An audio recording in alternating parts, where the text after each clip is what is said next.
Inflation hits a 20-year high and interest rates could now start rising as soon as next week. James Packer set to vote for Blackstone's takeover of Crown Resorts. And just how much has the housing market come off the boil? It's Thursday, the 28th of April 2022. Welcome to Fear and Greed, Australia's most popular business podcast. I'm Michael Thompson and good morning, Sean Aylmer. Good morning, Michael. Now, it's a Thursday. Exciting day for we Fear and Greed people. Oh, Thursday every week is a very good day because there is a new episode of our weekly podcast, Safe Word by Fear and Greed, out today. Yeah, we have talked about all sorts of business-related things, flight shame and whether Albo's COVID isolation has harmed his election chances, work birthday parties, and the excruciating moments of embarrassment when you've got to find yourself singing in front of all those other people in your workplace, all those sorts of things, those very important issues. Yeah, that's right. Look, there is real business news and business chat in amongst all of that. So it's definitely worth having a listen. It is now available on your podcast platform, wherever you listen to podcasts. Just search for Safe Word by Fear and Greed. Make sure you hit follow or subscribe and let us know what you think. And immediately after this show here today, stay listening as well for Sean's chat with Diana Messina from AMP. Of course, today, Diana is talking about what is our main story this morning, an interest rate hike next week in the middle of the election campaign. Well, it's now a real possibility, Sean, after inflation surged to its highest level in 20 years during the March quarter. Yes, the headline inflation rate jumped to 5.1% for the 12 months to the end of March. Now, that's the largest rise since the introduction of the GST back in 2000, when most prices went up by 10%. The cost of housing, fuel, and education drove the increases. Food was also more expensive, particularly vegetables, fruit, and beef. Now, the all-important underlying inflation rate, which the Reserve Bank considers when contemplating changes to the official cash rate, jumped to 3.7%, up from 2.6% in the December quarter. It is now sustainably within, or in this case, above, the central bank's 2 to 3% target range, a precondition for lifting interest rates. Sean, everyone knew inflation was rising. Did the Bureau of Stats figures match expectations? Well, no, because they were actually higher, and that's why market economists are now wondering if the official cash rate could rise next week when the Reserve Bank Board meets. There's plenty out there who think it will. While some analysts say it would be too political to lift rates during an election campaign, not lifting rates is an equally political decision. So I reckon Governor Philip Lowe will do whatever he thinks the economy needs and pretty much ignore the electoral cycle. The reason they wouldn't move is because they want to see more on what's happening with wages. The bank has said it wants wages growth to pick up before moving on rates, but the sharp spike in prices unveiled yesterday may well be enough to convince it to move next week. Otherwise, it will almost certainly move in June. How much, though, Sean? How much are they likely to move by? Very good question. Everyone seems to think the central bank wants to get back to increments of 0.25%. So the cash rate is now 0.1%. The next move is likely 0.15 percentage points. That would take it to 0.25, or 0.4 percentage points, which would take it to 0.5. I reckon the latter is more likely. An even better question is how much will the bank move this year? And that seems to be more than 1 percentage point and probably closer to 1.5 percentage points. What's that mean? Well, variable rate loans would be around 4% by the end of the year, if that's the case. Sean, what did the pollies have to say about it? Obviously, cost of living is at the forefront of everybody's mind, and it's become really one of the central issues of the election campaign. Yes, it certainly has. Prime Minister Scott Morrison was ready for the announcement with a bar chart comparing Australia's rate of inflation to other nations. While 5.1% is high, it's still below many other countries, including the United States and the United Kingdom. He also suggested that it was okay to have a rate rise in an election campaign. Treasurer Josh Frydenberg pointed out that the macroeconomic outlook was very positive. That's all true. Shadow Treasurer Jim Chalmers highlighted the gap between costs and incomes, saying the government had no real plan to fix the cost of living crisis. Not sure about the latter part, but certainly the gap between costs and incomes is increasing. Okay, so how did all of this data, obviously got a lot of attention yesterday, how did it affect local markets? Well, the inflation news hit high growth stocks and tech companies hardest. That's because they are, in part, priced against future interest rate expectations. And so if rates are rising, future earnings will be hurt. By the end of the day, the S&P/ASX 200 closed down 0.8% to 7,261 points. Now, among the tech stocks, WiseTech Global and Xero, the big two fell around 1%. Email payments was down 6%. Remember, it dropped 38% on Tuesday. Afterpay owner Block was also down 6%, while buy now, pay later group Zipco was off 5%. Share prices were tumbling everywhere. The banks were down. Commonwealth Bank, National Australia Bank, Westpac and Macquarie all fell by 2% or more. ANZ was off 2.5%. The retailers did poorly. Woolies and Coles were both down more than 2% and Wesfarmers fell 1.5%. On the other side of the ledger, Michael, the energy stocks did pretty well after oil prices gained ground. Woodside was up 0.7%. Santos rose nearly 1%. Whitehaven Coal was the best performer yesterday, closing up more than 5%. Now, interest rate expectations and interest rates affect much more than equities. In the bond market, short-term yields jumped, whereas long-term yields, what you get back on a 10-year bond, for example, fell. So, what's the bond market telling us? It's saying that the Reserve Bank will hike rates very, very soon and keep hiking rates aggressively throughout the year. The Aussie dollar jumped after the release of the inflation figures. Remember, it's been beaten up in recent sessions off the back of lower prices for some commodities and expectations of big rate hikes in the US. But now that the local central bank is expected to move sooner rather than later, the Aussie dollar is more attractive to investors. It's currently trading under 72 US cents. Sean, you're sounding a little bit croaky this morning. I am. It's been a very big 24 hours. I've been doing far too much talking and I've almost lost my voice. I feel quite bad for dragging you out of bed this early to do this now. You do not. That is a total lie. That is a lie to the listeners. I don't feel that bad, but you just need a cup of tea, you need lemon in it, and you need about a tablespoon of honey, and that is a foolproof way of regaining your voice. Okay. I'll see how I go. I've got the cup of tea in my hand at the moment, to be honest, Michael. Well, and Fear and Greed has just become a home remedy podcast. That's there right. You go. Excellent. Fantastic. All right. We'll be back in a moment with the rest of the day's business news.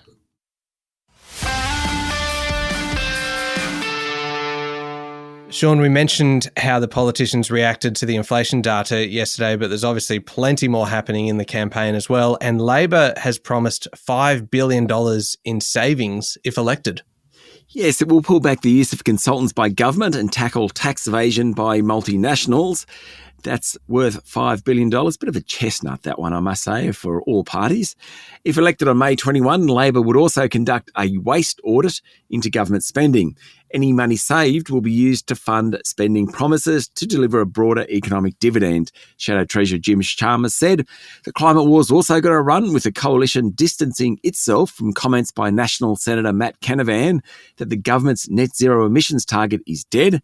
Deputy Nationals leader David Littleproud said the world had moved past Matt Canavan. The Business Council of Australia and Minerals Council even came out supporting net zero as well. The Prime Minister was talking up the government's regional credentials, saying people in the country don't want to be derided by the green left. He's very much pushing the green left view at the moment. He said Labor would worsen the polarisation between city and country. Morrison promised that the coalition would create 450,000 jobs in regional Australia by 2027. Sean, there are reports around today that James Packer is set to vote his 37% stake in Crown Resorts for the Blackstone takeover.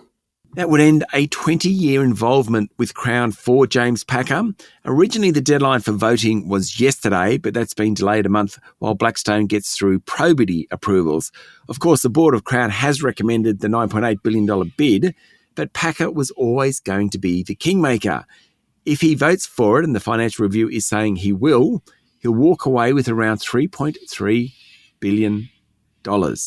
It's undoubtedly a decision based on mixed emotions for him. Packer used all his financial and political clout to get the 72-storey Barangaroo Hotel, restaurant and apartment complex built in Sydney against some very strident opposition. He has said he wanted to leave a landmark for Sydney, and certainly he's done that. Of course, the facility is still waiting on a gaming licence from New South Wales regulators. Sean, property group Dexus will buy the bulk of AMP's remaining funds management business for somewhere around $550 million. Yes, thus ending plenty of speculation about what's going to happen to the AMP capital operations, which includes about $28 billion in real estate and infrastructure assets. It means that AMP won't spin out the business into Collimate Capital, as had been planned. The final cost will depend on exactly what shifts from AMP Capital to Dexus. Now, Dexus is a top 40 company on the ASX, and boss Darren Steinberg said the deal would help grow its funds management strategy. Its share price closed up 2% yesterday, which is a fair effort given that the market was lower. The chair of Commonwealth Bank, Catherine Livingstone, will retire in August, Sean.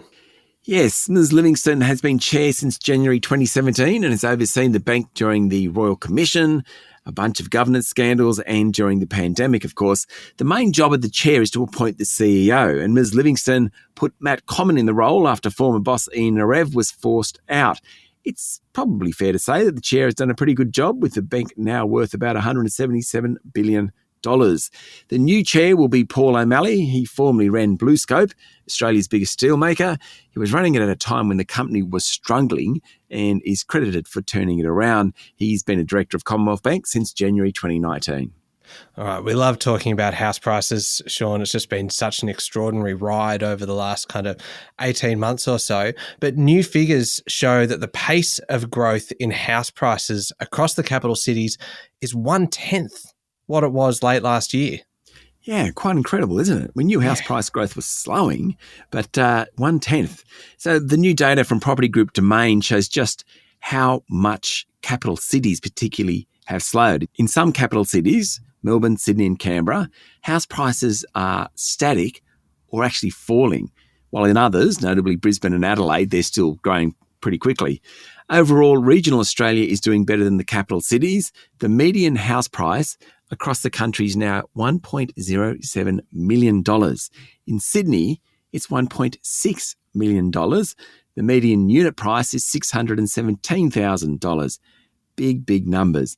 And Michael, just quickly, while talking housing, the Commonwealth Bank yesterday said it will roll out discounted home loans to owner-occupiers with energy-saving houses. So customers with solar panels who don't use gas could get an interest rate nearly 0.5% lower than the standard variable rate.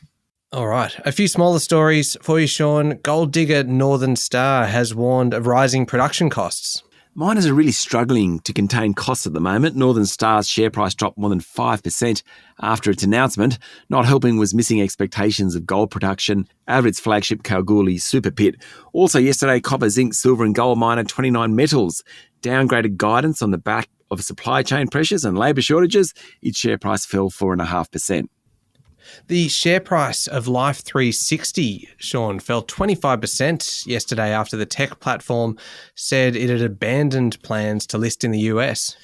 Chief Executive Chris Hulls also said Life360 had adjusted its guidance for cash flow, meaning break-even wouldn't be until the final quarter of 2023 and then profitability after that.